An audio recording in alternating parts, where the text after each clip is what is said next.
Hey guys, and welcome to the comic book review. Today we're talking about the new book, Wolverine vs. Blade. Now for the record, this is a new book, and it is only a one-shot, so it's only a one-issue thing. So what is it about? Do Wolverine and Blade actually fighting this, or is that just the title to get you to buy it? First of all, yes, it's kind of the title. They do fight for a page or two, so it's not like they don't fight. They don't fight throughout the entire book, if that's what you're hoping for. But let's jump into the book, because this is actually a bigger book, so we need to just jump into it. Also, I want to mention, this is a parental advisory book. This is a mature book, so mature reading. This has definitely has a lot of violence in it. I think that's the big thing this book has. It's like not afraid to show violence, and I usually will give a sneak preview of the violence here. Look at this. It says getting chopped off, body getting chopped off, all kind of stuff. And I don't know who's... Yeah, so let's jump into this. It starts off in Madripoor. Years ago, this is a long time ago. It looked like it's when Batman was a part of X-Force, because he's wearing it looked like his X-Force outfit. And it's him and Blade, they're stopping these vampire guys, they're part of a cult. And Batman, so they're teaming up, stopping these guys. I forget exactly, if I remember exactly why, but they teamed up, attacking these guys, killing them, doing all kinds of shit. They taking out these guys like left and right, and then it's like, yep, we got him. And then Blade's like, okay, we gotta burn the place down, make sure they're all dead and everything, because they're vampires, so they can't come back and everything. And obviously you can tell one looks like he escapes, but he's like burns them down and everything, and that's where that beginning part ends. And then we jump to New York City 6 months later, where we see Wolverine's after this girl.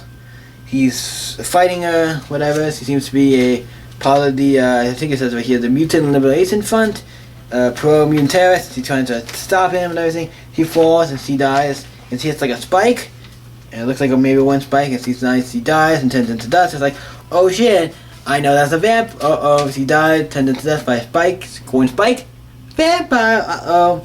And he had that symbol on her, and from what I know, I think he has something about maybe he finds this box, and he knows that he maybe was after or something. He finds it's the box of the Creed who we were fighting with Blade. It's just going down. So then it cuts to Blade. Same time, it's like 6 months later for him as well. On Von Stato, he's in Germany, kicking out some vampire butt, like always. He's awesome. Then this vampire shoots lasers out of his eyes. So I'm like, oh shit, he's like Superman. That's not good. He has powers. He's shooting lasers out of his eyes. He's like a superpower, like mutant. Like he's a mutant. He is, just to spoil it now, he's a mutant. Because the vampires are attacking mutants and stuff. Well, I'll explain more about that when we get to that. But he has a thing to blow up the place, like a explosion, a dust charge, blows up the place, stops the guy, kills him. He's pretty badly killed. And he finds out, you're still part of the Creed. I thought I killed all the Creed. And I don't have to do anything for you. I can just leave there. He looks and the sun's coming up right when he leaves. So it's like, he bends to death, and dies. So they got rid of that guy. Then we cut back to Wolverine, and he's at obviously Sanctorum in New York, and he's talking to Strange about the Creed in this box and everything about what's going on. They get it open. They find out they have a scroll. So he's like, this is who's gonna stop the Creed. It looks like it's Wolverine and Blade. It's like, oh shit, looks like it's Wolverine and Blade. And they have to it's like Wolverine's like, I gotta stop Blade because he's the bad guy. Da-da-da. And then obviously eventually Blade. Then you're talking to another. So Wolverine's like, Blade. Oh shit, I gotta go fight Blade. Shit, he's the bad guy. And then we got to Blade talking to this other guy. He's like an informant trying to figure out what's going on. Why do the Kree have powers and all this? They're looking for mutants to get this. They have a king or something they're trying to find, and they need to keep turning people into vampires to do that. Mutant people into vampires to do that. He's like, okay. And he finds out that, okay, oh shit, we have now mutants, vampires. That's pretty scary. Surprisingly, I wouldn't be surprised that there are vampire mutants out there, but yeah. But now we have a bunch. And then Wolverine goes back to the Temple to find the Kree and stop them. And he knows he's probably going to have to kill Blade. And then Blade's like, oh shit. Since he knows about the mutants and everything, he's like, Wolverine, I'm going to have to fight Wolverine. So they kind of get to a point where they're like, I think you're the bad guy. They're at a point now where Wolverine's like, I know you're behind me, I can smell you, everything. And then they get into a fight. It's like, they're both trying to kill each other because they both think the other one's the bad guy. They're not, but we get a little fight with them, Blade and Wolverine. I'm like, yeah. And Wolverine takes a lot of the blunt because of the fact that he has a healing factor and stuff. And I think maybe Blade has a little bit of a healing factor. I don't know. But it's interesting, and then they talk about him, Why'd you throw this thing? Because this thing is supposed to be. Wait a minute, you throw this thing at me, the weapon at me. It's for vampires. Why would you? I'm not a vampire.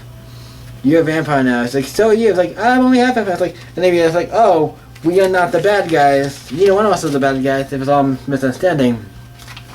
And the big bad guy comes out, and he also kind of looks like Wolverine. So I was like, okay, well, he was kind of right, because this guy looks like Wolverine.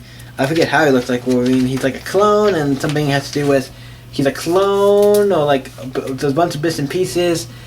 They took a bunch of bits and pieces of Wolverine, like when he gets hurt, like if his arm gets cut off stuff. It goes back on, but if his arm's still laying there on the ground now, it's not like his arm just reattaches. I mean, if you attach it to his arm, it can probably just heal back together quickly that way.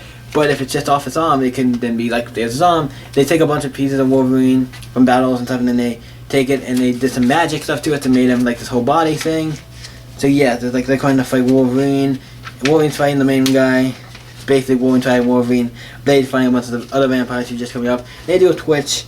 Then obviously Blade starts attacking him. It's like, yo, I know when I got shit, you know. And it's like, oh, we figured out what the hell. Then they start fighting and they figure out, oh, we know what to do. We both have to do them like in the scroll, in the thing or whatever, like this thing, the book. The scroll said it showed me and Blade fighting.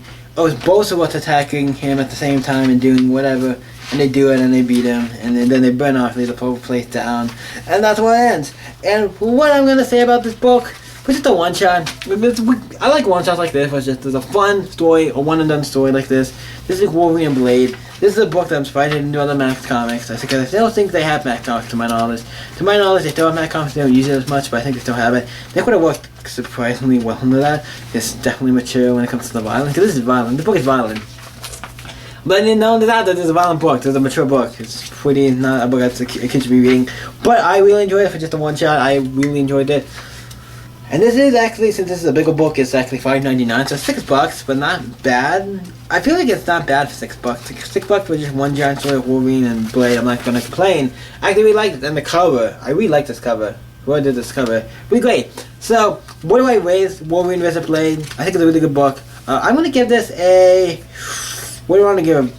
It's not a 10 because that's a pretty big mark to give. It's gonna be like an 8 or a 9 for sure. I'm like, it's just one of the book. I kind of thought it was just a fun story where I'm like, I just sit back, had fun, read it. I'm fine with that. It's only gonna give it a 9 because I thought it was a fun story. I just could sit back, enjoy it. Don't worry too much about stuff. Like, it's just a fun, like, little side story. It's like, yo, Wolverine and Blade are teaming up to do fight vampires. Sign me up, please. Sign me up for an ongoing. Not really. I don't know if they did an ongoing or mini. If they did a mini, maybe, but I don't know if I would do an ongoing. I don't know.